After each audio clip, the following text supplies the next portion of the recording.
नमस्कार दोस्तों, आप सभी का स्वागत है आपके अपने ही चैनल बेस्ट एजुकेशन पर। दोस्तों आज की वीडियो में डिस्कस करेंगे हम बहुत ही इंपॉर्टेंट क्वेश्चंस जो कि होंगे सामान्य हिंदी से, हिंदी व्याकरण से। दोस्तों ये हिंदी व्याकरण का मॉक टेस्ट नंबर हमारा 35 है। इससे पहले हमने 34 मॉक टेस्ट लगा लिए हैं। अगर आपने वो नहीं देखे हैं तो आप लोग चैनल की प्ले लिस्ट में जाकर के जरूर देखिए, बहुत ही इंपॉर्टेंट है उत्तर प्रदेश पुलिस के लिए। उत्तर प्रदेश पुलिस के लिए दोस्तों हम तैयारी कर रहे हैं, तो सभी जितने भी मॉक टेस्ट हैं बहुत ही इंपॉर्टेंट हैं। प्रत्येक मॉक टेस्ट में दोस्तों हम बहुत ही सेलेक्टेड क्वेश्चंस को करा रहे हैं आप लोगों की तैयारी के लिए, बहुत ही इंपॉर्टेंट है। तो जाकर के ज़रूर देखिए, या फिर इस वीडियो के डिस्क्रिप्शन बॉक्स में भी मैं उनका लिंक दे दूंगा, तो दोस्तों वहाँ पर भी आपको मिल जाएंगे। लगातार दोस्तों हम 34 क्लासेस कर चुके हैं, 34 मॉक टेस्ट लगा चुके हैं। अगर आपने नहीं देखे तो जाके ज़रूर देखिए। उत्तर प्रदेश पुलिस के लिए बहुत ही इंपॉर्टेंट है। अंतिम प्रहार है दोस्तों, अंतिम समय की तैयारी है, अंतिम समय का दोस्तों हमारा रिविज़न है। ठीक है दोस्तों, अंतिम समय में जितना रिवीजन कर लोगे क्वेश्चंस का उतना ही बेटर रहेगा, क्योंकि दोस्तों अब परीक्षा नज़दीक है। 17-18 की परीक्षा है, आज हमारी 15 तारीख है। ठीक है दोस्तों, तो अच्छे से तैयार कर लीजिए, अच्छे से अपनी तैयारी को बेहतर बनाइए, अपनी तैयारी को दोस्तों एक नया आयाम दीजिए सारे मॉक टेस्ट लगा करके। ठीक है दोस्तों, बहुत ही इंपॉर्टेंट है। तो आज का वीडियो बहुत ही इंपॉर्टेंट रहने वाला है। आज भी दोस्तों हम 40 क्वेश्चंस को डिस्कस करेंगे। ठीक है दोस्तों, 40 क्वेश्चंस को डिस्कस करेंगे जो कि दोस्तों आपके बहुत ही सेलेक्टेड और दोस्तों महत्वपूर्ण होंगे उत्तर प्रदेश पुलिस के लिए। ठीक है दोस्तों, तो चलिए शुरू करते हैं आज का अपना इंपॉर्टेंट वीडियो इंपॉर्टेंट क्वेश्चंस के साथ। दोस्तों इससे पहले के जो भी पार्ट है जरूर देखिएगा, बहुत ही इंपॉर्टेंट है। 8:30 बजे रोजाना आप लोग मॉक टेस्ट से जरूर जुड़िए, अंतिम समय की तैयारी में जरूर जुड़िए दोस्तों। अंतिम रिवीजन है, इसके बाद दोस्तों हमारा एग्जाम है। ठीक है दोस्तों, तो चलिए शुरू करते हैं आज का अपना इंपॉर्टेंट वीडियो इंपॉर्टेंट क्वेश्चंस के साथ। क्वेश्चन नंबर 1 है आपकी स्क्रीन पर। बताइए दोस्तों इनमें से कौन सा ऑप्शन हमारा सही हो जाएगा। विद्यार्थी में कौन सी संधि है। बहुत ही इंपॉर्टेंट क्वेश्चन है दोस्तों। विद्यार्थी में कौन सी संधि होगी दोस्तों। दीर्घ संधि, वृद्धि संधि, गुण संधि या फिर यण संधि। बताइए इनमें से कौन सा ऑप्शन हमारा सही हो जाएगा। बहुत ही इंपॉर्टेंट सेलेक्टेड क्वेश्चंस को लेकर के आया हूं, तो आप लोग प्रैक्टिस जरूर कीजिए, अपनी प्रैक्टिस को कंटिन्यू रखिए। ठीक है दोस्तों, बिल्कुल भी इधर उधर ना भागें, अच्छे से तैयारी करें, क्योंकि दोस्तों पेपर हमारा नज़दीक है। ठीक है दोस्तों, और आप लोग डरने की कोई बात नहीं है, बहुत ही अच्छा पेपर जाएगा, क्योंकि दोस्तों हमने 1 महीने लगातार बहुत ही अच्छी मेहनत की है, अच्छे अच्छे क्वेश्चंस को डिस्कस किया है, क्वेश्चंस प्लस कॉन्सेप्ट को भी क्लियर किया है। ठीक है, प्रत्येक वीडियो में मेरा यही लक्ष्य रहता है कि मैं क्वेश्चंस के साथ साथ आपको कॉन्सेप्ट भी क्लियर कराऊं, तो डरने की कोई बात नहीं है। जिन लोगों ने मेहनत की है ईमानदारी से, वो लोग जरूर सेलेक्ट होंगे, जरूर जरूर दोस्तों झंडे गाड़ेंगे परीक्षा में। ठीक है दोस्तों, तो बताइए यहाँ पर कौन सा ऑप्शन हमारा सही हो जाएगा। तो दोस्तों विद्यार्थी में हमारी दोस्तों दीर्घ संधि हो जाएगी। ठीक है दोस्तों, कौन सी हो जाएगी, दीर्घ संधि। जब हम दोस्तों विद्यार्थी का संधि विच्छेद करेंगे तो क्या हो जाएगा, विद्या धन अर्थी। ठीक है दोस्तों, विद्या धन अर्थी। तो दोस्तों यहाँ से हमारा जहाँ से संधि टूट रही है वहाँ से दोस्तों हमारा बड़ा आ और दोस्तों ऊ मिलकर के क्या हो रहे हैं दोस्तों, छोटा आ। छोटा आ मिलकर के क्या हो रहे हैं दोस्तों, दीर्घ हो रहे हैं। ठीक है दोस्तों, बड़ा आ हो रहा है, क्या हो रहा है, बड़ा आ हो रहा है। तो यहाँ पर दोस्तों हमारा क्या हो जाएगा, यहाँ पर हमारा दोस्तों दीर्घ संधि हो जाएगी। ठीक है दोस्तों, क्या हो जाएगी, दीर्घ संधि। दोस्तों स्वर संधि का उदाहरण है ये। स्वर संधि जो होती है दोस्तों वो हमारे 5 प्रकार की होती हैं। दीर्घ संधि, गुण संधि, वृद्धि संधि, यण संधि और दोस्तों अयादि संधि। ठीक है दोस्तों, तो यहाँ पर हमारी दीर्घ संधि का ये उदाहरण है। ऑप्शन ए बिल्कुल करेक्ट हो जाएगा। चलिए next question, question number 2। Question number 2 है कानन का पर्यायवाची शब्द है। तो दोस्तों कानन का पर्यायवाची शब्द कौन सा है, पुष्प, विहिप, वन या फिर इनमें से कोई नहीं। बताइए कौन सा ऑप्शन यहाँ पर सही हो जाएगा। तो दोस्तों कानन का जो पर्यायवाची होगा वो दोस्तों वन होगा। क्या होगा, वन। तो यहाँ पर सी ऑप्शन हमारा बिल्कुल राइट हो जाएगा। दोस्तों कानन जो है दोस्तों ये जंगल के पर्यायवाची हैं। विपिन हो गया, कानन हो गया, अरण्य हो गया, वन हो गया, ये हमारे जंगल के सभी पर्यायवाची हैं। तो वन का कानन मान लो या फिर कानन का वन मान लो, एक ही बात है, क्योंकि पर्याय एक दूसरे के एक जैसे ही होते हैं, उनका अर्थ एक जैसा ही होता है। ठीक है, तो यहाँ पर हमारा ऑप्शन नंबर सी बिल्कुल करेक्ट हो जाएगा। Next question, question number 3। Question number 3 है वाक्य विग्रह का अर्थ है। वाक्य विग्रह का दोस्तों अर्थ क्या है, शब्दों को जोड़ना, वाक्य रचना करना, वाक्य खंडों को अलग अलग करके उनका संबंध बताना या फिर संधि और समास बताना। बताइए इनमें से कौन सा ऑप्शन हमारा सही हो जाएगा। वाक्य विग्रह का अर्थ क्या है। बहुत ही इंपॉर्टेंट क्वेश्चंस हैं, बहुत ही सेलेक्टेड क्वेश्चंस लेकर के आ रहा हूँ, आपकी रिवीजन में कोई कमी नहीं छोड़ने वाला मैं। ठीक है, लास्ट समय तक आप लोगों के साथ बना रहूँगा। अंतिम तैयारी है, अंतिम रिवीजन है, तो अच्छे से कर लीजिए, बहुत ही कम समय बचा है। आप लोग अपनी तैयारी को बेहतर ज़रूर बनाएं, मेरा यही उद्देश्य है। ठीक है, कि आप लोगों के लिए अच्छा कंटेंट दे सकूं, अच्छे क्वेश्चंस करा सकूं विद कॉन्सेप्ट के साथ। ठीक है दोस्तों, तो बताइए इनमें से कौन सा ऑप्शन हमारा सही हो जाएगा। और दोस्तों प्रयास अगर अच्छा लगे तो वीडियो को लाइक कर देना और ज़्यादा से ज़्यादा दोस्तों में शेयर भी कर देना। ठीक है दोस्तों, वीडियो को शेयर जरूर करें ज़्यादा से ज़्यादा दोस्तों में। चैनल पर नए हैं, चैनल को सब्सक्राइब कर लीजिए, साथ में बेल आइकन प्रेस कर लीजिए, जिससे कि सभी वीडियोस का नोटिफिकेशन आपको सबसे पहले मिले। तो दोस्तों यहाँ पर हमारा ऑप्शन नंबर सी बिल्कुल करेक्ट हो जाएगा। ऑप्शन नंबर सी, वाक्य खंडों को अलग अलग करके उनका संबंध बताना। तो दोस्तों यहाँ पर हमारा ऑप्शन नंबर सी बिल्कुल करेक्ट हो जाएगा। वाक्य विग्रह का जो अर्थ होता है वो दोस्तों वाक्य खंडों को अलग अलग करके उनका संबंध बताना होता है। तो यहाँ पर सी ऑप्शन हमारा बिल्कुल करेक्ट हो जाएगा। चलिए next question, question number 4। Question number 4 है, बिनु पग चले सुने बिन काना, कर बिन कर्म करे विद नाना। उपरोक्त पंक्तियों में प्रयुक्त अलंकार है। यहाँ पर दोस्तों हमसे अलंकार पूछा है। बिनु पग चले सुने बिन काना, कर बिन कर्म करे विद नाना। बताइए इनमें से कौन सा ऑप्शन हमारा सही हो जाएगा। विभावना अलंकार है, विशेषोक्ति अलंकार है, विषम अलंकार है, या फिर दृष्टांत अलंकार है। बताइए इनमें से कौन सा ऑप्शन हमारा सही हो जाएगा। तो दोस्तों यहाँ पर हमारा ऑप्शन नंबर ए बिल्कुल राइट हो जाएगा। ऑप्शन नंबर ए, ठीक है दोस्तों। इसमें हमारा दोस्तों कौन सा है, इसमें दोस्तों हमारा विभावना अलंकार है। ठीक है दोस्तों, विभावना अलंकार कौन सा होता है, कारण के अभाव में कार्य की उत्पत्ति का वर्णन हो। ठीक है, कार्य के अभाव में, जहाँ पर कारण ना हो, कारण के अभाव में कार्य की उत्पत्ति का वर्णन हो। ठीक है दोस्तों, कार्य के अभाव में, जहाँ पर कोई कार्य ना हो वहाँ पर दोस्तों कार्य का अभाव हो, कोई कारण ना हो, कारण का अभाव हो, और दोस्तों कार्य की उत्पत्ति का वर्णन हो रहा हो, वही हमारा क्या हो जाएगा, विभावना अलंकार हो जाएगा। ठीक है दोस्तों, बिनु पग चले सुने बिन काना, कर बिन कर्म करे विद नाना। तो इसमें दोस्तों हमारा विभावना अलंकार हो जाएगा। ऑप्शन नंबर ए बिल्कुल करेक्ट हो जाएगा। ठीक है दोस्तों, विभावना अलंकार, कारण के अभाव में कार्य की उत्पत्ति का वर्णन। चलिए नेक्स्ट क्वेश्चन देखते हैं, क्वेश्चन नंबर 5। क्वेश्चन नंबर 5 है, सुई का तत्सम रूप क्या है। सुई का तत्सम रूप दोस्तों क्या होगा, सुज्जा, सूची, सलाई, या फिर सूची। बताइए इनमें से कौन सा ऑप्शन हमारा सही हो जाएगा। बताइए दोस्तों कौन सा ऑप्शन करेक्ट हो जाएगा। सुई का तत्सम रूप पूछा है दोस्तों हमसे। तो दोस्तों यहाँ पर हमारा ऑप्शन नंबर कौन सा सही हो जाएगा। ऑप्शन नंबर डी बिल्कुल राइट हो जाएगा दोस्तों। ऑप्शन नंबर डी, ठीक है दोस्तों। सुई का जो हमारा तत्सम होगा वो दोस्तों क्या हो जाएगा, सूची हो जाएगा। क्या हो जाएगा दोस्तों, सूची। तो यहाँ पर हमारा ऑप्शन नंबर डी बिल्कुल करेक्ट हो जाएगा। चलिए नेक्स्ट क्वेश्चन देखते हैं, क्वेश्चन नंबर 6। क्वेश्चन नंबर 6 है, परिसीमन। परिसीमन का विलोम है दोस्तों, परिसीमन का विलोम पूछा है। ससीम,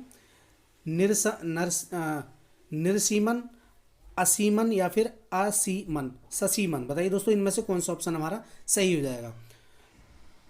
बताइए दोस्तों परिसीमन का विलोम क्या होगा, ससीम, निरसीमन, असीमन, या फिर ससीमन। बताइए इनमें से कौन सा ऑप्शन हमारा सही हो जाएगा क्वेश्चन नंबर 6 के लिए। तो दोस्तों यहाँ पर हमारा ऑप्शन नंबर बी बिल्कुल राइट हो जाएगा दोस्तों, निरसीमन। ठीक है, परिसीमन का जो विलोम होगा वो दोस्तों निरसीमन हो जाएगा। तो यहाँ पर बी ऑप्शन हमारा बिल्कुल करेक्ट हो जाएगा। Next question, question number 7। Question number 7 है, धूसर शब्द का पर्याय है। धूसर शब्द का दोस्तों पर्यायवाची पूछा है हमसे। अश्व होगा, मेघ, गर्धव, या फिर अजा। बताइए इनमें से कौन सा ऑप्शन यहाँ पर सही हो जाएगा। धूसर का पर्यायवाची शब्द दोस्तों क्या होगा।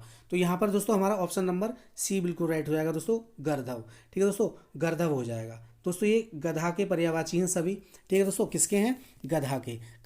खर हो गया, गर्धव हो गया, बैसाख नंदन हो गया, रासव हो गया, धूसर हो गया, बेशर हो गया, है ना, चक्रीवान हो गया, ये सभी गधा के पर्यायवाची हैं। अश्व हमारा घोड़ा का होता है, अजा हमारा दोस्तों बकरी का होता है। तो धूसर जो है दोस्तों ये हमारा किसका है, गर्धव का पर्यायवाची है, गधा का पर्यायवाची है। तो यहाँ पर सी ऑप्शन हमारा बिल्कुल करेक्ट हो जाएगा। Next question, question number 8। Question number 8 है, धूतों। धूतों अर्थात दोस्तों जीवों द्वारा होने वाला दुख। वाक्य के लिए एक शब्द है, जीवों द्वारा होने वाला दुख। वाक्य के लिए दोस्तों एक शब्द बताना है हमें, धूतों। ठीक है, बताइए इनमें से कौन सा ऑप्शन हमारा सही हो जाएगा। आदि देविक, आदि भौतिक, आदि देहिक, या फिर आत्मघाती। बताइए इनमें से कौन सा ऑप्शन हमारा सही हो जाएगा। धूतों अर्थात जीवों द्वारा होने वाला दुख। वाक्य के लिए दोस्तों एक शब्द चुनना है दोस्तों हमें। तो दोस्तों यहाँ पर हमारा ऑप्शन नंबर सी बिल्कुल राइट हो जाएगा दोस्तों, आदि देहिक। ठीक है दोस्तों, ऑप्शन सी बिल्कुल करेक्ट हो जाएगा। चलिए next question, question number 9। Question number 9 है, ऊँट की चोरी निहुरे निहुरे का अर्थ दोस्तों क्या है। बताइए इनमें से कौन सा ऑप्शन हमारा सही हो जाएगा। जान जोखिम में डालना, बड़े काम छिपकर नहीं किए जा सकते, उद्दंड व्यक्ति की दुष्टता, किसी की वस्तु किसी दूसरे को देना। बताइए इनमें से कौन सा ऑप्शन हमारा सही हो जाएगा। ऊँट की चोरी निहुरे निहुरे, इसका दोस्तों क्या अर्थ है। तो दोस्तों यहाँ पर हमारा ऑप्शन नंबर बी बिल्कुल राइट हो जाएगा दोस्तों, बड़े काम छिपकर नहीं किए जा सकते। ठीक है, ऊँट बड़ा होता है, उसकी जो चोरी होगी तो न्यूरे न्यूरे छुप छुप के नहीं हो सकती। ठीक है, तो बड़े काम जो भी होंगे वो दोस्तों छिपकर नहीं किए जा सकते, इसका यही अर्थ है। तो यहाँ पर हमारा ऑप्शन नंबर बी बिल्कुल करेक्ट हो जाएगा। चलिए next question, question number 10। Question number 10 है, पंकज में कौन सा समास है। इंपॉर्टेंट क्वेश्चन है दोस्तों, पंकज में कौन सा समास है। द्वंद्व समास, द्विगु समास, कर्मधार या फिर बहुब्री। बताइए इनमें से कौन सा ऑप्शन हमारा सही हो जाएगा। पंकज में कौन सा समास है। तो दोस्तों यहाँ पर हमारा ऑप्शन नंबर डी बिल्कुल राइट हो जाएगा दोस्तों, बहुब्री समास। कौन सा हो जाएगा, बहुब्री समास। पंकज का जब हम समास विग्रह करेंगे तो क्या हो जाएगा, पंख में पैदा हो। ठीक है दोस्तों, पंख में पैदा हो अर्थात कमल। ठीक है दोस्तों, पंख में पैदा हो अर्थात दोस्तों कमल। तो यहाँ पर हमारा ऑप्शन नंबर डी बिल्कुल करेक्ट हो जाएगा, बहुब्री समास। बहुब्री समास क्या होता है, जिसके दोनों पद गौण होते हैं, कोई भी पद दोस्तों प्रधान नहीं होता है। ठीक है, दोनों पद मिलकर के किसी तीसरे की ओर संकेत करते हैं, वही हमारा क्या हो जाता है, बहुब्री समास होता है। जैसे हमारा दोस्तों पीताम्बर हो गया, है ना, पीताम्बर हो गया, और आपका लंबोदर हो गया, दशानन हो गया, इस तरीके से। ठीक है, सभी जितने भी एग्जाम्पल हैं ये दोस्तों हमारे बहुब्री समास के एग्जाम्पल हैं। ठीक है, समास जो होते हैं दोस्तों हमारे वो 6 प्रकार के होते हैं, अव्ययभाव, तत्पुरुष, द्वंद्व, द्विगु, कर्मधार और दोस्तों बहुब्री। ठीक है, इनको भी आप याद रखिएगा। चलिए नेक्स्ट क्वेश्चन देख लेते हैं, क्वेश्चन नंबर 11। क्वेश्चन नंबर 11 है, अयोग्य भाग कहा जाता है। अयोग्य भाग दोस्तों, अयोग्य भाग किन्हें कहा जाता है, महाप्राण को, अनुस्वार एवं विसर्ग को, संयुक्त व्यंजन को या फिर अल्प प्राण को। बताइए इनमें से कौन सा ऑप्शन हमारा सही हो जाएगा। अयोग्य भाग क्या कहा जाता है, बताइए दोस्तों इनमें से कौन सा ऑप्शन सही हो जाएगा क्वेश्चन नंबर 11 के लिए। तो दोस्तों यहाँ पर हमारा ऑप्शन नंबर बी बिल्कुल राइट हो जाएगा। अयोग्य भाग जो कहा जाता है वो दोस्तों अनुस्वार एवं विसर्ग को कहा जाता है। ठीक है, इनकी जो संख्या होती है, इनकी संख्या दोस्तों 2 होती है। ठीक है दोस्तों, अंग और दोस्तों आहा, अंग और आहा ये 2 होते हैं हमारे दोस्तों, विसर्ग या फिर दोस्तों अनुस्वार। ठीक है, तो यहाँ पर हमारा ऑप्शन नंबर बी बिल्कुल करेक्ट हो जाएगा। ठीक है दोस्तों, चलिए नेक्स्ट क्वेश्चन देख लेते हैं, क्वेश्चन नंबर 12। क्वेश्चन नंबर 12 है बहुत ही इंपॉर्टेंट, एक और अजगर ही लखी, एक और मृगराय, बिकल बटोही बीच ही, परियो मूर्छा खाए। उपरोक्त पंक्तियों में प्रयुक्त रस है। इसमें दोस्तों रस पूछा गया है हमसे दोस्तों। एक और अजगर रही, ठीक है दोस्तों, एक और तो दोस्तों हमारा अजगर सर्प है, लखी मतलब देख रहा है, एक और मृगराज, विकल वटोही बीच ही, परियो मूर्छा खाए। बताइए इनमें से कौन सा ऑप्शन सही हो जाएगा, रौद्र रस, वीर रस, भयानक रस या फिर करुण रस। बताइए इनमें से कौन सा ऑप्शन सही हो जाएगा, इन पंक्तियों में दोस्तों कौन सा रस होगा। तो दोस्तों यहाँ पर हमारा ऑप्शन नंबर सी बिल्कुल करेक्ट हो जाएगा, भयानक रस। ठीक है दोस्तों, भयानक स्थिति पैदा हो गई है यहाँ पर, तो यहाँ पर दोस्तों हमारा भयानक रस होगा। ठीक है, सी ऑप्शन हमारा बिल्कुल करेक्ट हो जाएगा। चलिए next question, question number 13। Question number 13 है, से विभक्ति निम्न में से किस कारक के लिए प्रयुक्त होता है। से विभक्ति जो है दोस्तों ये दोस्तों किस कारक की विभक्ति है। ठीक है, से विभक्ति निम्न में से किस कारक के लिए प्रयुक्त होती है, कर्ता, कर्म, संप्रदान या फिर कर्ण कारक। बताइए दोस्तों इनमें से कौन सा ऑप्शन हमारा सही हो जाएगा। बहुत ही इंपॉर्टेंट क्वेश्चन है दोस्तों।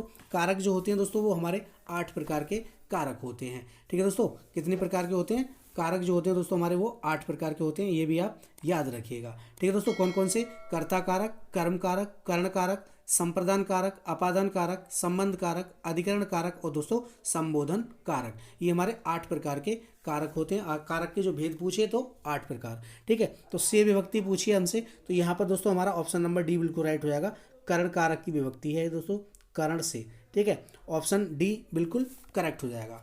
किसकी है दोस्तों, तो दोस्तों ये हमारी कर्ण कारक की विभक्ति है। ठीक है, याद रखिएगा, बहुत ही इंपॉर्टेंट है। कारक भी याद रखिएगा क्योंकि दोस्तों कारक से क्वेश्चंस बनते हैं और दोस्तों क्वेश्चन पूछा भी जा सकता है।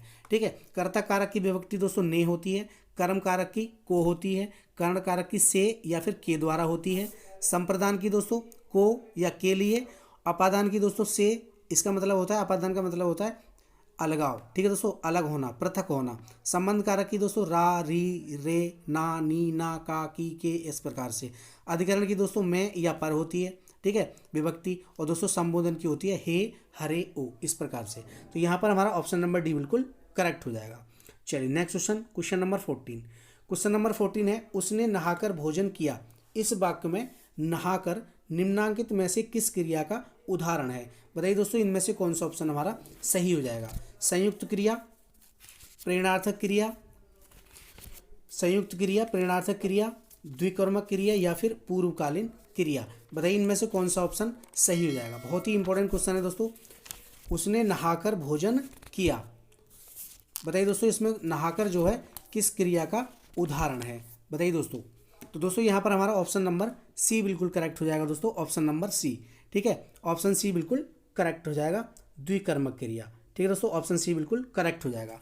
द्विकर्मक क्रिया दोस्तों जिस क्रिया के दो कर्म होते हैं उन्हें दोस्तों हम द्विकर्मक क्रिया कहते हैं। ठीक है दोस्तों, तो यहाँ पर हमारा ऑप्शन नंबर सी बिल्कुल राइट हो जाएगा। वह नहाकर भोजन किया, उसने नहाकर भोजन किया। तो यहाँ पर सी ऑप्शन हमारा बिल्कुल करेक्ट हो जाएगा क्वेश्चन नंबर 14 के लिए। ऑप्शन नंबर सी बिल्कुल करेक्ट हो जाएगा। चलिए नेक्स्ट क्वेश्चन देखते हैं, क्वेश्चन नंबर 15। क्वेश्चन नंबर 15 है, निम्नलिखित में वाचन शिक्षण की विधि नहीं है। वाचन शिक्षण की दोस्तों विधि नहीं है। ध्वनि साम्य विधि, अनुध्वनि विधि, व्याख्या विधि या फिर समवेत पाठ विधि। बताइए इनमें से कौन सा ऑप्शन हमारा सही हो जाएगा क्वेश्चन नंबर 15 के लिए। तो दोस्तों वाचन शिक्षण की जो विधि नहीं है तो दोस्तों ये है आपकी समवेत पाठ विधि। ये दोस्तों वाचन शिक्षण की विधि नहीं है। ध्वनि साम्य विधि, अनुध्वनि विधि या फिर व्याख्या विधि, ये दोनों आपकी वाचन शिक्षण की विधियां हैं। ठीक है, तो यहाँ पर डी ऑप्शन हमारा बिल्कुल करेक्ट हो जाएगा। चलिए next question, question number 16। Question number 16 है, निम्न में से कौन सा पार्श्व स्वर नहीं है। हमसे पूछा है दोस्तों पार्श्व स्वर नहीं है। ऑप्शन ए है आ, ऑप्शन बी है उ, ऑप्शन सी है उ ई या फिर ऑप्शन डी है औ। बताइए इनमें से कौन सा ऑप्शन हमारा सही हो जाएगा। पार्श्व स्वर का उदाहरण पूछा है दोस्तों हमसे, कौन सा इनमें से नहीं है। ठीक है, पार्श्व स्वर नहीं है। बताइए इनमें से कौन सा ऑप्शन हमारा सही हो जाएगा। बहुत ही इंपॉर्टेंट क्वेश्चन है दोस्तों।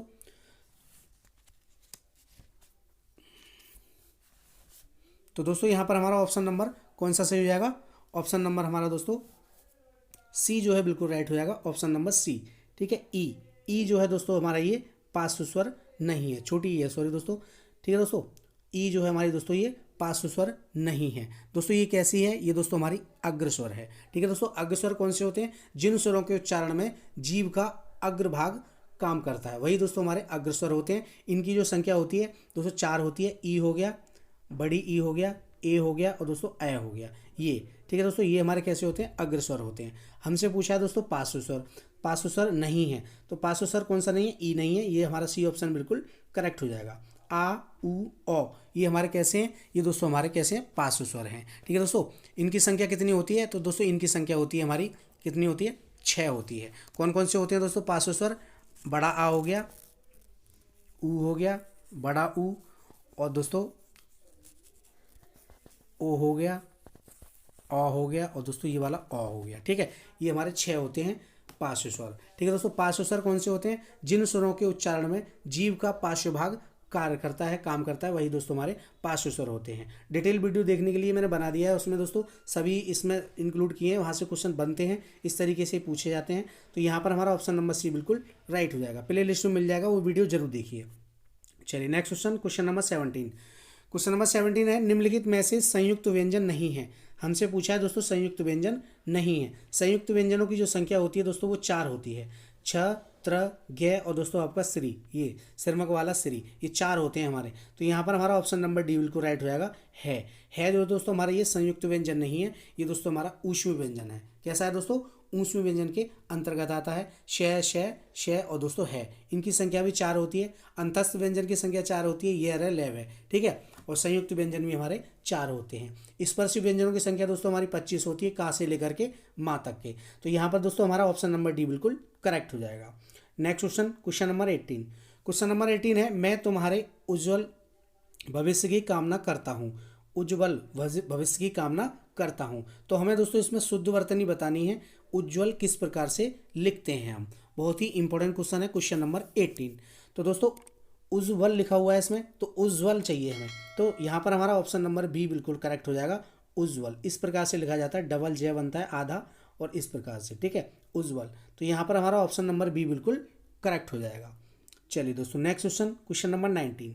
क्वेश्चन नंबर 19 है महोषध में कौन सी संधि है। इंपॉर्टेंट क्वेश्चन है दोस्तों, महोषध में कौन सी संधि है। वृद्धि संधि, यण संधि, अयादि संधि या फिर व्यंजन संधि। बताइए दोस्तों इनमें से कौन सा ऑप्शन हमारा सही हो जाएगा। महोषध में कौन सी संधि होगी दोस्तों। तो दोस्तों यहाँ पर हमारा ऑप्शन नंबर ए जो है बिल्कुल राइट हो जाएगा, वृद्धि संधि। ठीक है, महोषध में दोस्तों वृद्धि संधि होगी। जब इसका हम संधि विकसित करेंगे तो क्या हो जाएगा दोस्तों, महाधन औषध। ठीक है, क्या हो जाएगा, महाधन औषध। ठीक है, इसका हमारा आ और इसका दोस्तों बड़ा औ मिलकर के क्या हो रहे हैं दोस्तों, औ हो रहे हैं। ठीक है दोस्तों, तो ये हमारा वृद्धि संधि का उदाहरण है। ठीक है, तो यहाँ पर हमारा ऑप्शन नंबर ए बिल्कुल करेक्ट हो जाएगा। चलिए next question, question number 20। Question number 20 है निम्नलिखित में तत्सम शब्द का चयन कीजिए। तत्सम शब्द पूछा है हमसे दोस्तों, बारात, वर्षा, हाथी या फिर आंसू। बताइए इनमें से कौन सा ऑप्शन हमारा सही हो जाएगा। तत्सम शब्द दोस्तों कौन सा है, इंपॉर्टेंट क्वेश्चन है दोस्तों, बताइए कौन सा ऑप्शन यहाँ पर सही हो जाएगा। तो दोस्तों यहाँ पर हमारा ऑप्शन नंबर बी बिल्कुल राइट हो जाएगा दोस्तों, वर्षा। वर्षा जो है दोस्तों ये हमारा तत्सम शब्द है। तत्सम शब्द दोस्तों संस्कृत भाषा के वे शब्द जो ज्यों के तो हिंदी में प्रयोग होते हैं वही दोस्तों हमारे क्या कहलाते हैं, तत्सम शब्द कहलाते हैं। ठीक है दोस्तों, तो यहाँ पर हमारा ऑप्शन नंबर बी बिल्कुल करेक्ट हो जाएगा। बारात, हाथी, आंसू ये हमारे दोस्तों तद्भव शब्द है। ठीक है, ऑप्शन बी बिल्कुल करेक्ट हो जाएगा। चलिए नेक्स्ट क्वेश्चन देख लेते हैं, क्वेश्चन नंबर 22। क्वेश्चन नंबर 22 है कपटी मित्र के लिए सही मुहावरा है दोस्तों। कपटी मित्र के लिए सही मुहावरा बताना है दोस्तों हमारा। बताइए इनमें से कौन सा ऑप्शन हमारा सही हो जाएगा। बहुत ही इंपॉर्टेंट क्वेश्चन है। कपटी मित्र के लिए दांत काटी रोटी, ऑप्शन बी है आस्तीन का सांप, ऑप्शन सी है अकल की दूम या फिर ऑप्शन डी है आवनुस का कुंदा। बताइए इनमें से कौन सा ऑप्शन हमारा सही हो जाएगा क्वेश्चन नंबर 21 के लिए। तो दोस्तों यहाँ पर हमारा ऑप्शन नंबर बी बिल्कुल राइट हो जाएगा दोस्तों, आस्तीन का सांप। ठीक है, कपटी मित्र के लिए सही मुहावरा कौन सा हो जाएगा, आस्तीन का सांप। तो बी ऑप्शन हमारा बिल्कुल करेक्ट हो जाएगा। चलिए next question, question number 22। Question number 22 है इंद्रियों को जीतने वाला के लिए एक शब्द है दोस्तों। इंद्रियों को जीतने वाले के लिए एक शब्द चुनना है। प्रत्येक चैप्टर से क्वेश्चन मैंने उठाया, प्रत्येक चैप्टर आपको देखने के लिए ज़रूर मिलेगा। इस बार आप लोग पेपर में झंडा गाड़ दीजिए, अच्छे से पेपर करके आइए। ठीक है, डरने की कोई बात नहीं है, अच्छे से पेपर करना है। और दोस्तों एग्ज़ाम हॉल में आपके जहाँ जो भी स्टाफ होगा उससे पूछकर ही काम कीजिएगा। कोई भी काम अपनी तरफ से मत करना, कोई काम गलत मत करना। ठीक है, चाहे कोई गोले भरने की बात हो, चाहे उत्तर जो हमारी बुकलेट होती है उसका नंबर हो, सभी को आप लोग अच्छे से पूछ करके कंफर्म करके करना। ठीक है, कोई भी चीज़ गलत नहीं होनी चाहिए। एक बार गलत हो गया तो सिस्टम ख़राब हो जाता है पूरा। ठीक है, उसको हम मिटा भी नहीं सकते। ठीक है, और गोले हिसाब से करना, जीरो के नीचे जीरो वाला ही गोला क्लिक करना है, आपके लिए गोल करना है। ठीक है, अच्छे से भरना दोस्तों OMR शीट को, कोई भी क्वेश्चन छूटना नहीं चाहिए। और बताइए इनमें से कौन सा ऑप्शन हमारा सही हो जाएगा। दूरदर्शी, दंतचित्त, कुशाग्र बुद्धि या फिर जितेंद्रिय। इनमें से कौन सा ऑप्शन सही हो जाएगा क्वेश्चन नंबर 22 के लिए। तो दोस्तों यहाँ पर हमारा ऑप्शन नंबर डी बिल्कुल राइट हो जाएगा दोस्तों, जितेंद्रिय। इंद्रियों को जीतने वाला के लिए एक शब्द होगा दोस्तों हमारा जितेंद्रिय। ठीक है दोस्तों, तो यहाँ पर हमारा ऑप्शन नंबर डी बिल्कुल करेक्ट हो जाएगा। ठीक है दोस्तों, यहाँ पर दोस्तों हमारा दूरदर्शी शब्द दे रखा है। पहला वाला जो शब्द है दोस्तों दूरदर्शी, इसका जो अर्थ होता है दोस्तों, इसका अर्थ होता है दोस्तों बहुत दूर की बात पहले ही सोचने वाला। ठीक है, इसको हम दूरदर्शी बोलते हैं। दंतचित्त का अर्थ होता है जिसने किसी विषय में मन लगा लिया हो, वो हमारा दंतचित्त कहलाता है। कुशाग्रवृत्ति का दोस्तों अर्थ होता है जिसकी बुद्धि कुश के अग्र मतलब अग्र में नोक की तरह तेज हो। ठीक है, उसको हम कुशाग्रवृत्ति कहते हैं। तो यहाँ पर हमारा ऑप्शन नंबर डी बिल्कुल राइट हो जाएगा, जितेंद्रियों को जीतने वाला जितेंद्रिय कहलाएगा। ठीक है, चलिए नेक्स्ट क्वेश्चन देखते हैं, क्वेश्चन नंबर 23। क्वेश्चन नंबर 23 है पवन का संधि विक्षेप है। पवन का संधि विक्षेप क्या होगा। प धन अवन, प धन वन, पौ धन अन या फिर पौ धन अन। बताइए इनमें से कौन सा ऑप्शन हमारा सही हो जाएगा क्वेश्चन नंबर 23 के लिए। तो दोस्तों पवन का जो संधि विक्षेप होगा वो दोस्तों हमारा पौधन अन होगा। ठीक है, पौधन अन। तो यहाँ पर हमारा ऑप्शन नंबर सी बिल्कुल करेक्ट हो जाएगा। ठीक है दोस्तों, ऑप्शन सी बिल्कुल करेक्ट हो जाएगा, पौधन अन। ठीक है, पौधन अन, इस प्रकार से ये हमारा संधि विक्षेप हो जाएगा। तो यहाँ पर हमारा ऑप्शन नंबर सी बिल्कुल करेक्ट हो जाएगा। ये दोस्तों हमारा अयाधि संधि का उदाहरण है। ठीक है, किसका है दोस्तों, अयाधि संधि का उदाहरण है। चलिए नेक्स्ट देखते हैं, क्वेश्चन नंबर 24। क्वेश्चन नंबर 24 है पुनर्जन्म का संधि विच्छेद है दोस्तों। पुनर्जन्म का संधि विच्छेद कौन सा है? पुनर्धन जन्म, पुनः धन नरजन्म, पुनः धन जन्म या फिर पुनर्धन आजन्म। बताइए इनमें से कौन सा ऑप्शन हमारा सही हो जाएगा? पुनर्जन्म का संधि विच्छेद क्या होगा क्वेश्चन नंबर 24 के लिए। तो दोस्तों यहाँ पर हमारा ऑप्शन नंबर कौन सा सही हो जाएगा? ऑप्शन नंबर सी बिल्कुल राइट हो जाएगा दोस्तों, पुनः धन जन्म। ठीक है, पुनः धन जन्म। तो यहाँ पर हमारा सी ऑप्शन बिल्कुल करेक्ट हो जाएगा। पुनर्जन्म का संधि विच्छेद दोस्तों पुनः धन जन्म। दोस्तों ये हमारा विसर्ग संधि का उदाहरण है। ठीक है दोस्तों, विसर्ग संधि का क्या है? उदाहरण है। तो सी ऑप्शन हमारा बिल्कुल करेक्ट हो जाएगा। नेक्स्ट क्वेश्चन, क्वेश्चन नंबर 25, इत्यादि शब्द में कौन सी संधि है? बहुत ही इंपॉर्टेंट क्वेश्चन है दोस्तों। इत्यादि शब्द में कौन सी संधि है? यण संधि, वृद्धि संधि, गुण संधि या फिर दीर्घ संधि। बताइए इनमें से कौन सा ऑप्शन हमारा सही हो जाएगा? इत्यादि में दोस्तों कौन सी संधि होगी? तो दोस्तों यहाँ पर हमारा ऑप्शन नंबर ए बिल्कुल राइट हो जाएगा दोस्तों। इसमें दोस्तों हमारी यण संधि है। ठीक है दोस्तों, ये हमारा यण संधि का उदाहरण है। ठीक है, इसका जब हम समास विग्रह संधि विच्छेद करेंगे तो क्या हो जाएगा? इति धन आदि।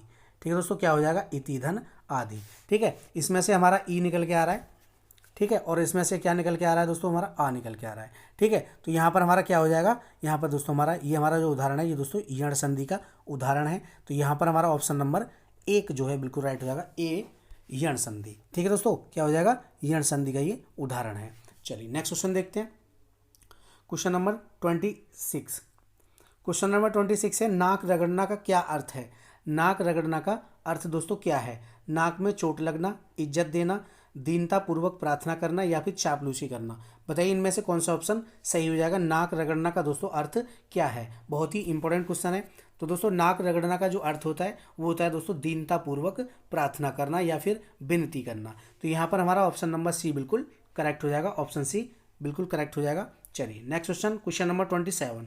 क्वेश्चन नंबर 27 है, उन्मूलन का विलोम क्या होगा?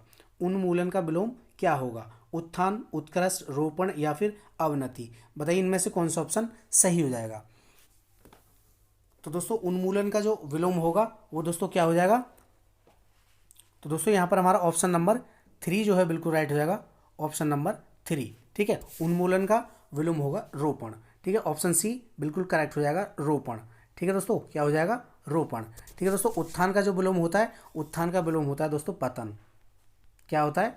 पतन। और दोस्तों उत्कर्ष का जो विलोम होता है, उत्कर्ष का विलोम होता है अपकर्ष। क्या होता है दोस्तों? अपकर्ष। ये भी आप याद रखिएगा। ठीक है, अवनति का जो विलोम होता है दोस्तों उन्नति। क्या हो जाता है? उन्नति। ठीक है, याद रखिएगा, बहुत ही इंपॉर्टेंट है। हमसे पूछा है उन्मूलन का तो रोपण हो जाएगा। ऑप्शन सी बिल्कुल करेक्ट हो जाएगा। Next question, question number 28।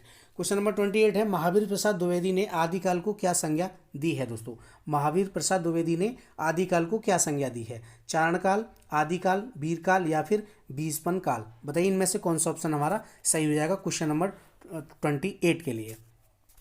तो दोस्तों महावीर प्रसाद ने आदिकाल को दोस्तों बीजपन काल की संज्ञा दी है। ठीक है दोस्तों, क्या कहा है? बीजपन काल की संज्ञा दी है। तो यहाँ पर हमारा ऑप्शन नंबर डी बिल्कुल करेक्ट हो जाएगा। Option number D. ठीक है दोस्तों, उनके दोस्तों अनुसार आदिकाल से हिंदी साहित्य का बोध हुआ, इसलिए उन्हें इसे बीजपन काल का नाम दिया था दोस्तों उन्होंने। ठीक है, तो यहाँ पर हमारा डी ऑप्शन बिल्कुल करेक्ट हो जाएगा। Next question, question number 29। अति शूधो स्नेह को मार्ग है। अति शूधो स्नेह को मार्ग है, किसकी पंक्ति है? बहुत ही इंपॉर्टेंट है। अति शूधो स्नेह को मार्ग है। बताइए ये पंक्तियाँ किसकी हैं? आलम, बोधा, ठाकुर या फिर घनानंद। बहुत ही इंपॉर्टेंट क्वेश्चन है। बताइए दोस्तों इनमें से कौन सा ऑप्शन सही हो जाएगा? अति शूधो स्नेह को मार्ग है। तो दोस्तों ये जो पंक्तियां हैं दोस्तों ये घनानंद की पंक्तियां हैं। किसकी हैं दोस्तों? घनानंद की। तो दोस्तों यहाँ पर हमारा ऑप्शन नंबर डी जो है बिल्कुल राइट हो जाएगा। ऑप्शन डी बिल्कुल करेक्ट हो जाएगा। ठीक है दोस्तों, घनानंद रीतिकाल के कवि हैं दोस्तों। किसके हैं? रीतिकाल के। उनकी दोस्तों प्रमुख रचनाएं हैं सुजान हित, प्रबंध, वियोग बोली या फिर दोस्तों इसक लता इत्यादि। ये आपकी इनकी रचनाएं हैं। तो ऑप्शन डी बिल्कुल करेक्ट हो जाएगा। चलिए next question, question number 30। Question number 30 है, कालिंदा का पर्यायवाची क्या है? कालिंदा का दोस्तों पर्यायवाची पूछा है सरस्वती, लक्ष्मी, गंगा या फिर यमुना। बताइए इनमें से कौन सा ऑप्शन सही हो जाएगा? कालिंदी दोस्तों, कालिंदा नहीं, कालिंदी का पर्यायवाची कौन सा सही है? Question number 30। तो दोस्तों कालिंदी का जो पर्यायवाची होगा वो दोस्तों यमुना होगा। क्या होगा दोस्तों? यमुना। ठीक है, यमुना का पर्यायवाची है कालिंदी, या फिर कालिंदी पर्यायवाची किसका है? यमुना का। तो डी ऑप्शन बिल्कुल करेक्ट हो जाएगा। नेक्स्ट क्वेश्चन, क्वेश्चन नंबर 31, आधुनिक हिंदी साहित्य की पहली आत्मकथा के लेखक कौन माने जाते हैं? इंपॉर्टेंट क्वेश्चन है दोस्तों। आधुनिक हिंदी साहित्य की पहली आत्मकथा के लेखक कौन माने जाते हैं? बाबू श्याम सुंदर दास, देवेंद्र सत्यार्थी, हरवंश राय बच्चन, या फिर जयशंकर प्रसाद। बताइए इनमें से कौन सा ऑप्शन हमारा सही हो जाएगा। आधुनिक हिंदी साहित्य की पहली आत्मकथा के लेखक कौन माने जाते हैं? तो दोस्तों यहाँ पर हमारा ऑप्शन नंबर कौन सा सही हो जाएगा? ऑप्शन नंबर सी बिल्कुल राइट हो जाएगा दोस्तों, हरवंश राय बच्चन। ठीक है दोस्तों, हरवंश राय बच्चन आधुनिक काल की प्रथम आत्मकथा अर्धक कथानक दोस्तों ये जो है दोस्तों आपकी ये बनारसी दास जैन की है। ठीक है, जबकि आधुनिक हिंदी साहित्य की पहली आत्मकथा दोस्तों क्या भूलूं क्या याद करूं के लेखक दोस्तों हरवंश राय बच्चन है। ठीक है दोस्तों, आधुनिक हिंदी साहित्य की पहली जो आत्मकथा है वो दोस्तों कौन सी है? तो वो दोस्तों वो है दोस्तों आपकी क्या भूलूं क्या याद करूं। ये किन की है? तो दोस्तों ये हरवंश राय बच्चन की है। तो यहाँ पर सी ऑप्शन बिल्कुल करेक्ट हो जाएगा।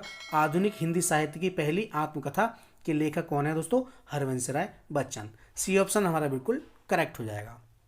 चलिए नेक्स्ट क्वेश्चन, क्वेश्चन नंबर 32।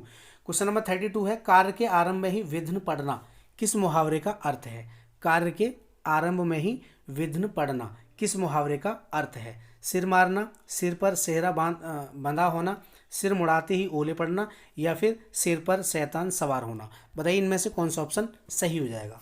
तो यहाँ पर दोस्तों ऑप्शन नंबर हमारा सी जो है बिल्कुल राइट हो जाएगा, ऑप्शन नंबर सी। ठीक है, सिर मुड़ाते ही ओले पड़ना। ठीक है, ऑप्शन सी बिल्कुल करेक्ट हो जाएगा। कार्य के आरंभ में ही विघ्न पड़ना या फिर दोस्तों रुकावट आना, इसके लिए जो मुहावरा होगा सिर मुड़ाते ही ओले पड़ना सही होगा। ठीक है, सी ऑप्शन हमारा बिल्कुल करेक्ट हो जाएगा। Next question, question number 33। Question number 33 है, कवि किस कवि को कवियों का कवि कहा जाता है? इंपॉर्टेंट क्वेश्चन है दोस्तों, किस कवि को कवियों का कवि कहा जाता है? धर्मवीर भारती, शमशेर बहादुर सिंह, रघुवीर सहायक, सर्वेश्वर दयाल सक्सेना। बताइए इनमें से कौन सा ऑप्शन सही हो जाएगा। किस कवि को कवियों का कवि कहा जाता है? क्वेश्चन नंबर 33 के लिए तो दोस्तों यहाँ पर हमारा ऑप्शन नंबर बी बिल्कुल राइट हो जाएगा दोस्तों, शमशेर बहादुर सिंह। ठीक है, शमशेर बहादुर सिंह को कवियों का कवि कहा जाता है। ठीक है दोस्तों, किसको कहा जाता है? शमशेर बहादुर सिंह को। ठीक है, शमशेर बहादुर सिंह को दोस्तों कवियों का कवि कहा जाता है। इनकी दोस्तों प्रमुख रचनाएं हैं, नोट डाउन कर लीजिए। दूसरा सप्ताह, कुछ कविताएं, कुछ और कविताएं, ये इनकी प्रमुख रचनाएं हैं, कविताएं हैं। तो यहाँ पर बी ऑप्शन हमारा बिल्कुल करेक्ट हो जाएगा। ठीक है दोस्तों, चलिए नेक्स्ट क्वेश्चन देखते हैं। Question number 34। क्वेश्चन नंबर 34 है, क्वेश्चन नंबर 34 है दोस्तों, घ का उच्चारण स्थान कौन सा है? बहुत ही इंपॉर्टेंट क्वेश्चन है दोस्तों, घ का उच्चारण स्थान कौन सा है? तो दोस्तों यहाँ पर हमारा ऑप्शन नंबर बी बिल्कुल राइट हो जाएगा दोस्तों, कंठ। ठीक है दोस्तों, कंठ। घ जो है दोस्तों हमारा ये क वर्ग के अंतर्गत आता है। ठीक है दोस्तों, क ख ग घ। तो दोस्तों क वर्ग का जितने भी वर्ण होते हैं हमारे दोस्तों, उनका जो उच्चारण स्थान होता है कंठ होता है। तो यहाँ पर हमारा ऑप्शन नंबर बी बिल्कुल करेक्ट हो जाएगा। Next question, question number 35। Question number 35 है, 6 वर्ण किसके योग से बना है? 6 जो वर्ण है दोस्तों ये किसके योग से बना है? तो दोस्तों ये हमारा संयुक्त व्यंजन है। ठीक है, संयुक्त व्यंजनों की संख्या कितनी होती है? 4 होती है, छत्र, ज्ञ और दोस्तों श्री। ठीक है, श्रीमक वाला श्री। तो यहाँ पर दोस्तों हमारा ऑप्शन नंबर ए बिल्कुल करेक्ट हो जाएगा दोस्तों, ऑप्शन ए बिल्कुल करेक्ट हो जाएगा दोस्तों। क और से मिलता है, से बना होता है 6। ठीक है, तो यहाँ पर हमारा ऑप्शन नंबर ए बिल्कुल राइट हो जाएगा। ठीक है दोस्तों, जिन व्यंजनों के उच्चारण में अन्य व्यंजनों की सहायता ली जाती है ऐसे व्यंजन दोस्तों हमारे संयुक्त व्यंजन कहलाते हैं। ठीक है, तो ये संयुक्त व्यंजन का उदाहरण है। तो यहाँ पर हमारा ए ऑप्शन बिल्कुल करेक्ट हो जाएगा। चलिए next question, question number 36। Question number 36 है, शुद्ध वर्तनी का चयन कीजिए। शुद्ध वर्तनी ढूंढनी है दोस्तों हमें, इसमें हमसे पूछा है दोस्तों शुद्ध वर्तनी का चयन कीजिए। तो दोस्तों इसमें हमें अस्पृश्यता ढूंढनी है। कौन सा शब्द शुद्ध है अस्पृश्यता में? ठीक है, अस्पृश्यता की दृष्टि से। तो दोस्तों यहाँ पर हमारा ऑप्शन नंबर सी बिल्कुल राइट हो जाएगा, अस्पृश्यता इस प्रकार से लिखा जाता है। तो ऑप्शन सी बिल्कुल करेक्ट हो जाएगा क्वेश्चन नंबर 36 के लिए। चलिए next question, question number 37। Question number 37 है, कवि का स्त्रीलिंग है। कवि का स्त्रीलिंग दोस्तों क्या होगा? बताइए इनमें से कौन सा ऑप्शन सही हो जाएगा। ये भी हमारा दोस्तों शुद्ध वर्तनी है, ठीक है, ये आपका उस शुद्ध वर्तनी में भी पूछा जाता है और स्त्रीलिंग या पुल्लिंग में भी पूछा जाता है। तो बहुत ही इंपॉर्टेंट क्वेश्चन है। तो यहाँ पर दोस्तों हमारा ऑप्शन नंबर सी बिल्कुल राइट हो जाएगा, कवयित्री। ठीक है दोस्तों, कवयित्री इस प्रकार से लिखते हैं इसको, शुद्ध वर्तनी में भी और दोस्तों स्त्रीलिंग में भी पूछा जाता है। तो कवि का स्त्रीलिंग क्या होगा, कवयित्री। सी ऑप्शन बिल्कुल राइट हो जाएगा। Next question, question number 38। Question number 38 है, तरणी का पर्यायवाची शब्द है। तरणी का पर्यायवाची क्या है, सूर्य, नाम, युवती या फिर नदी। बताइए इनमें से कौन सा ऑप्शन सही हो जाएगा। तरणी का पर्यायवाची शब्द कौन सा है। तो दोस्तों तरणी का जो पर्यायवाची होगा, सूर्य जो है दोस्तों ये तरणी का पर्यायवाची है। तो यहाँ पर हमारा ऑप्शन नंबर ए बिल्कुल करेक्ट हो जाएगा, ऑप्शन ए बिल्कुल करेक्ट हो जाएगा। चलिए next question, question number 39। Question number 39 है, मीन का पर्यायवाची शब्द है दोस्तों। मीन का पर्यायवाची कौन सा होगा, सिखी, सापक, विवाहकारी या फिर मत्स्य। बताइए इनमें से दोस्तों कौन सा ऑप्शन सही हो जाएगा। तो दोस्तों मीन का जो पर्यायवाची होता है वो दोस्तों मत्स्य होता है, ऑप्शन डी बिल्कुल करेक्ट हो जाएगा। नेक्स्ट क्वेश्चन, क्वेश्चन नंबर 40 और इस वीडियो का दोस्तों हमारे टेस्ट का लास्ट क्वेश्चन नंबर 40 है, दिए हुए शब्दों में भिन्न अर्थ वाला शब्द है। भिन्न अर्थ वाला शब्द पूछा है, आत्मजा, नंदिनी, भार्या या फिर कन्या। बताइए इनमें से कौन सा ऑप्शन हमारा सही हो जाएगा। तो दोस्तों यहाँ पर हमारा ऑप्शन नंबर सी जो है बिल्कुल राइट हो जाएगा, भार्या। ठीक है दोस्तों, आत्मजा, नंदिनी और दोस्तों कन्या ये सभी हमारे किसके हैं, पुत्री के पर्याय हैं। ठीक है दोस्तों, किसके हैं, पुत्री के, पुत्री के पर्यायवाची हैं। और दोस्तों आपका जो भार्या जो है, भार्या दोस्तों आपका पत्नी का पर्यायवाची है। ठीक है दोस्तों, किसका है, पत्नी का। तो यही सही हो जाएगा। हमसे पूछा है भिन्नार्थ। ठीक है, ऑप्शन सी बिल्कुल राइट हो जाएगा। तो दोस्तों ये थे मोस्ट 40 क्वेश्चंस। टेस्ट कैसा रहा कमेंट करके जरूर बताना। आपने 40 में से कितने क्वेश्चंस को सही किया कमेंट जरूर करना। ठीक है दोस्तों, वीडियो में क्लास में केवल एक ही बार बोला है मैंने शेयर और लाइक और सब्सक्राइब करने के लिए। तो आपसे रिक्वेस्ट है सभी भाई सभी बहन ईमानदारी से चैनल को सब्सक्राइब कर लीजिए, वीडियो को लाइक कर दीजिए और दोस्तों ज़्यादा से ज़्यादा दोस्तों में शेयर भी कीजिए, अपने दोस्तों तक ज़रूर पहुँचाइए। अंतिम तैयारी को बेहतर बनाइए। अंतिम तैयारी है, अंतिम रिवीजन है, तो इसको अच्छे से कीजिएगा, अच्छे से तैयार कीजिए, अपनी तैयारी को बेहतर बनाइए, एक नया आयाम दीजिए, अपने एग्जाम्स को अच्छे से क्लियर कीजिए। ठीक है दोस्तों, मिलते हैं अगली वीडियो में नए टेस्ट के साथ। तब तक के लिए जय हिंद, जय भारत, धन्यवाद दोस्तों।